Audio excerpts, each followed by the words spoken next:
All right, welcome to Module 3. So, couple of housekeeping items first.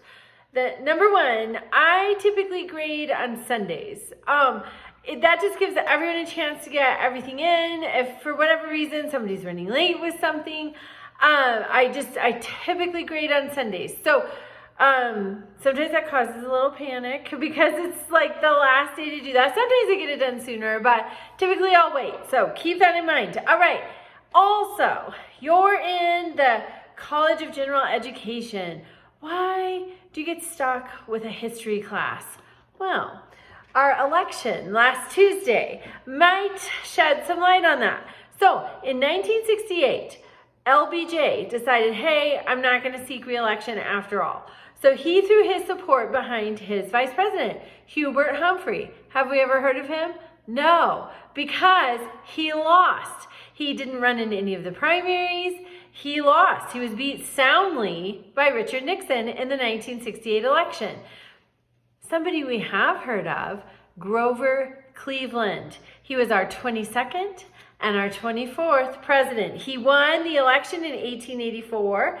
Then he did not win in 1888, but then he won again in 1892. So history could have predicted the outcome on Tuesday, right? President Trump won in 2016, he lost in 2020, and he won in 2024. This is why we study history, and who knows, maybe the Harris campaign could have had a historian on their team who could have evaluated what went wrong in 1968 with Hubert Humphrey, what went right.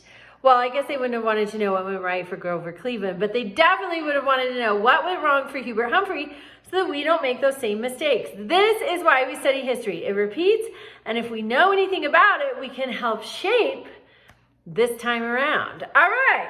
So, also this week, you're looking at the differences between biographies, autobiographies, and memoirs.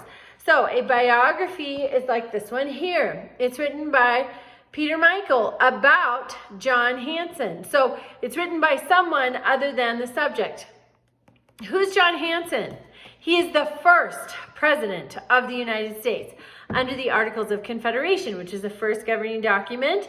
And then they got together supposedly to amend the articles, but they wrote a brand new constitution. So that's a biography. It is written by someone other than the subject. An autobiography would be Bibi. Benjamin Netanyahu wrote his story about his whole life. Talks about growing up, talks about his parents. His father was a historian, but it's about his whole life, and it's written by the subject. That's an autobiography. A memoir would be this book, George H.W. Bush, the 41st president of the United States, and it's his life in letters. So it's little bits of his life. That's a memoir. Specific point in time, specific episode, not the whole life. Just specific things. Here it's letters that he's written. This is a memoir. All right, so that's the difference. Also this week, you're going to have a discussion. Remember, discussions rely on discussing. So reply to 2 of your classmates. Follow the prompts in the discussion instructions. It tells you just exactly what to do. And then you have an assignment. Make sure for your assignment, it's a profile assignment. It's an individual involved in whatever you have chosen for your project topic. So say you're doing Miranda rights. Ernesto Miranda might be a great individual to study for that project. But it's somebody involved. Make sure that you check the guidelines and rubric. It tells you exactly what to do. You just answer these questions in the guidelines and rubric, and then here, what to submit. Boom, A. All right, let me know if you have any questions, and have a great Module 3.